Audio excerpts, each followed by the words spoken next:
Oi, oi, oi, oi, bom dia, bom dia, bom dia. Bom, pessoal, eu vou começar a nossa aula fazendo uma retomada aí do que a gente trabalhou na semana passada, que foi a regra do paralelogramo.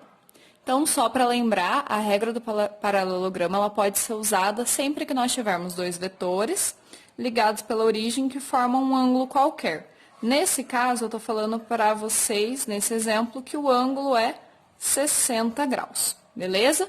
Mas ela vai servir para qualquer ângulo. Aí o que a gente faz? Toda vez que a gente tiver que determinar a resultante entre esses dois vetores, a primeira coisa que a gente precisa fazer é traçar duas paralelas a esses vetores, né? Então aqui, ó, o da horizontal, eu venho e vou fazer uma paralela na horizontal também. E esse que está inclinadinho, eu venho e faço uma reta inclinadinha também. No momento em que a gente tiver essas duas linhas tracejadas se cruzando, se eu traçar aqui uma diagonal que ligue a origem dos vetores a esse ponto de cruzamento, a gente definiu a direção e o sentido do nosso vetor resultante. Beleza? Então, aqui, ó, esse seria, então, o nosso vetor resultante. Nesse exemplo, eu estou chamando os nossos vetores de força. Então, entre F1 e F2, existirá uma força resultante, que é essa vermelhinha aqui.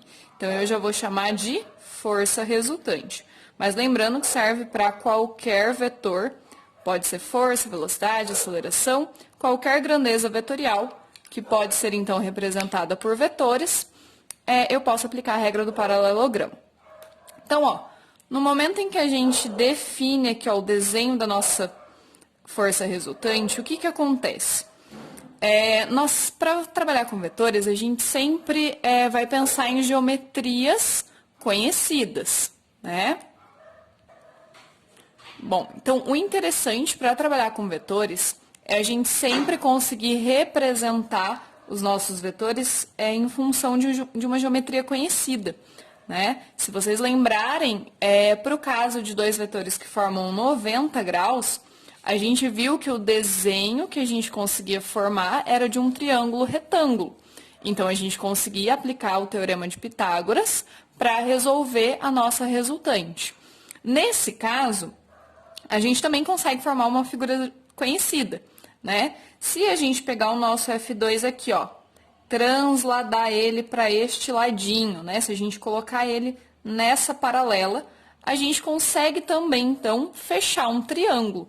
A única diferença é que agora não é mais um triângulo retângulo, então a gente não pode usar o teorema de Pitágoras nesse caso, né? Mas se a gente fecha aqui, ó, essa partezinha forma um triângulo que eu desenhei aqui do ladinho. Como que seria esse triângulo, então, pensando não em vetores, mas em lados mesmo.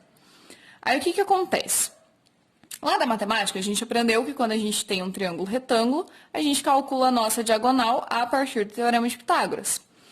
Quando nós temos um triângulo que não é retângulo, a gente tem uma outra ferramenta para aplicar e, então, relacionar esses lados do triângulo. Toda vez que a gente tiver um triângulo que não é retângulo, dado um ângulo, a gente pode calcular a diagonal oposta a esse ângulo pela lei dos cossenos.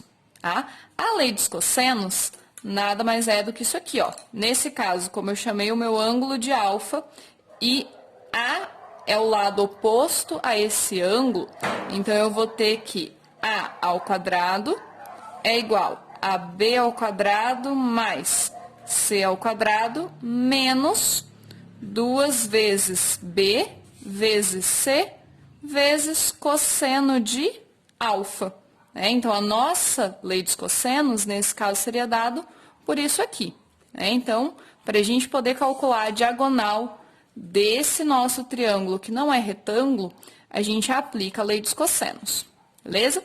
Bom, como nós já sabemos que esse triângulo é o mesmo triângulo que a gente vai conseguir formar pelos nossos vetores, eu consigo, então, modificar a lei dos cossenos para conseguir aplicar ela em função dos meus vetores. E é isso que a gente vai fazer agora. Eu vou mostrar como que a gente vai modificar a lei dos cossenos para conseguir aplicar, então, para esse caso vetorial. A gente precisa modificar a lei dos cossenos? Não. Se você souber com qual ângulo você está trabalhando, você pode usar tanto em função de θ quanto em função de alfa, tá? Então, lembrando que aqui eu vou chamar o nosso 60 de θ. Então, nesse caso, para os vetores, θ vai ser o ângulo entre eles, que eu estou colocando aqui como 60 graus. Então, eu posso trabalhar com θ sendo 60 graus, ou eu posso trabalhar com ângulo alfa, desde que eu saiba o seguinte, ó, se a gente olhar ali da nossa figura, né, esse ângulo aqui seria o nosso ângulo de 60 graus, que eu chamei de θ dos nossos vetores, ok? E esse ângulo aqui é o que eu estou chamando de alfa, beleza? Então, o que eu sei? Que alfa mais θ tem que ser igual a 180 graus. Então, desde que eu saiba essa relaçãozinha, eu posso trabalhar nesse caso tanto com 60, então eu aplicaria aqui, ó, para os nossos vetores um ângulo θ como 60, ou eu poderia trabalhar também com alfa 120, né? Nesse caso, a gente sabe então que o nosso alfa, eu estou trabalhando ele com um valor de 120 graus. Então, fica a sua escolha se você quer trabalhar com 120 ou com 60 graus.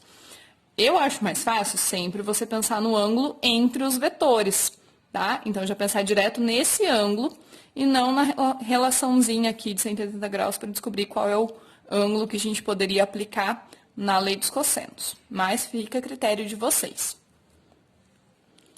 Bom, mas se eu sei que eu posso modificar a lei dos cossenos para trabalhar, então, diretamente com θ, né, que seria esse outro ângulo aqui, como que a gente pode fazer isso, então, e ter uma equação direta para trabalhar toda vez que for regra do paralelogramo? Primeira coisa que a gente tem que pensar é no círculo trigonométrico, tá? Então, eu vou explicar um pouquinho aqui o círculo trigonométrico para fazer vocês entenderem uma relação trigonométrica que a gente vai usar para modificar a nossa lei dos cossenos. Então, aqui, ó, eu desenho o círculo trigonométrico, coloquei de 0 a 360 graus, tá? Então, esse ângulo aqui, ó, seria mais ou menos 30 graus, esse aqui seria mais ou menos 45 graus, esse aqui mais ou menos 60 graus, e, em contrapartida, esse ângulo aqui, ó, seria mais ou menos o de 120 graus, beleza? Então, o que a gente precisa saber? Lembra quando vocês aprenderam essa tabelinha aqui, ó, do seno de 30, 45, 60, cosseno de 30, 45, 60? O que é essa tabelinha? O que os valores dessa tabelinha aqui, ó, significam no nosso círculo trigonométrico? A gente trabalha com cosseno, a gente representa ele por esse eixo horizontal aqui, tá?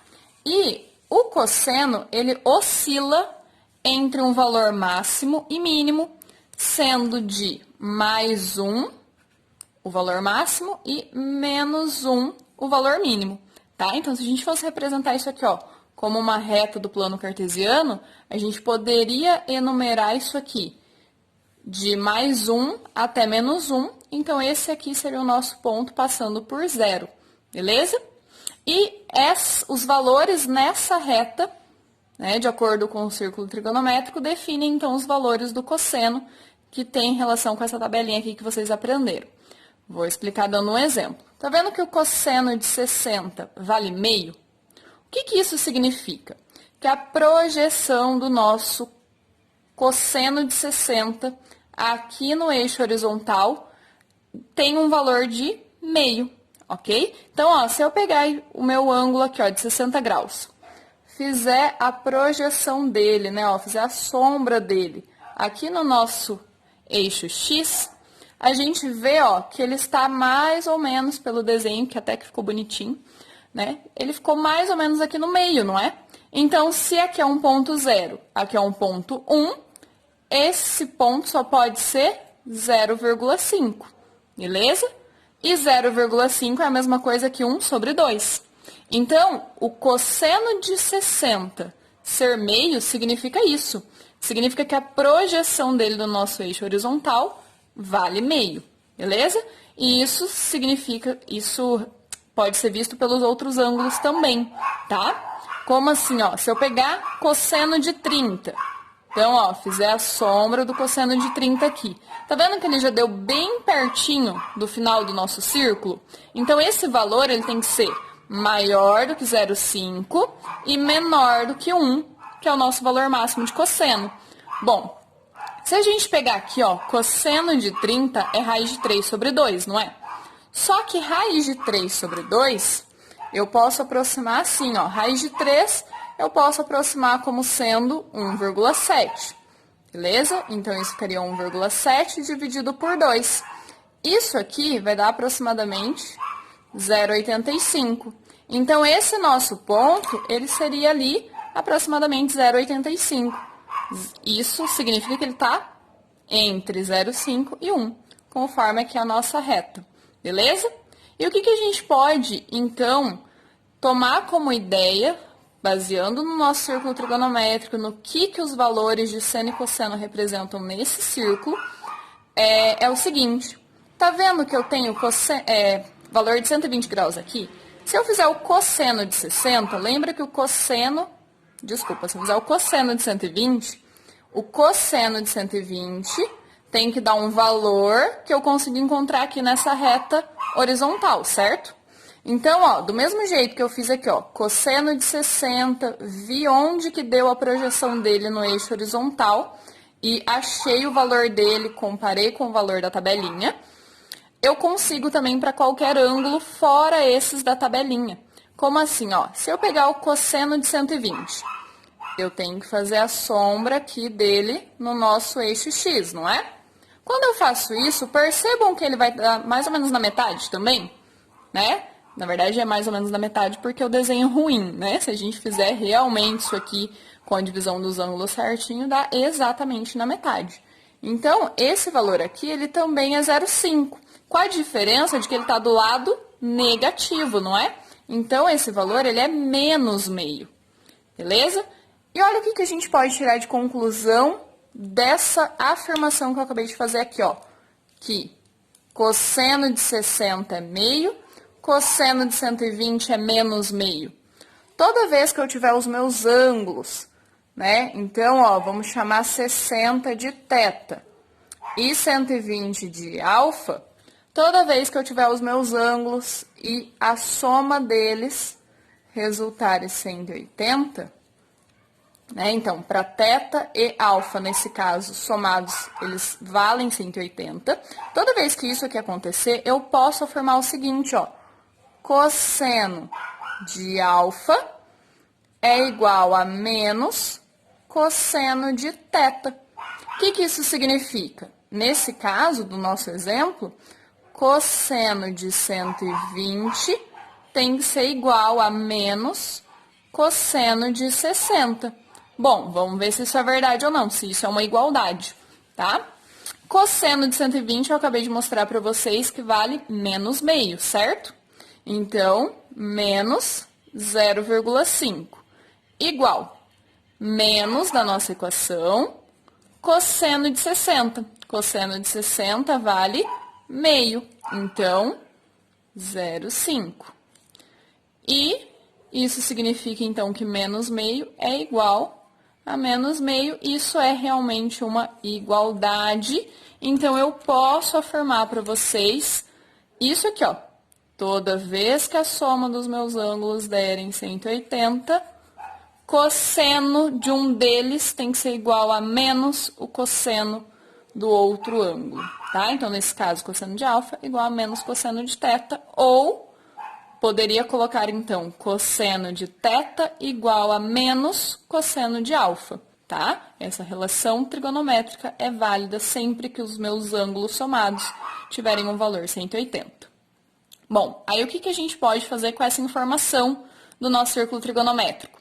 Modificar a lei dos cossenos para trabalhar com ela já pensando no nosso θ e não no nosso alfa, beleza? Então, se eu pegar aqui, ó, a minha informação da relação trigonométrica que a gente acabou de encontrar e aplicar na lei dos cossenos para esse triângulo, né? Então, se eu parar de olhar para alfa, que seria esse 120 aqui, e começar a olhar para esse ângulo aqui, ó, que é 60, que nesse caso é o mesmo ângulo que eu estou trabalhando para os vetores, eu posso modificar a lei transformando ela dessa maneira, ó. Eu vou continuar tendo os meus lados, mesma coisa. A única coisa que vai mudar é que agora eu não vou mais trabalhar com cosseno de alfa. Eu vou trabalhar direto com cosseno de teta, que é quem me interessa no caso dos vetores aqui, beleza? Então, menos 2 vezes b vezes c vezes cosseno de alfa. Eu vou poder trocar por menos cosseno de teta. Então, menos cosseno de teta. Quando eu fizer isso aqui, ó, significa que, então, menos com menos, mais 2 vezes b vezes c vezes cosseno de teta. Ou seja, toda vez que eu for trabalhar, então, com o nosso ângulo relacionado aos vetores, né? Então, ó, o ângulo entre os vetores, ele vai acabar sendo esse ângulo aqui de fora do nosso triângulo não retângulo. Então, para nós, como para a física, o que interessa é esse ângulo entre os vetores. Para a gente interessa muito mais teta do que alfa. Então, a gente modifica a lei dos cossenos e trabalha com ela nessa cara aqui, ó.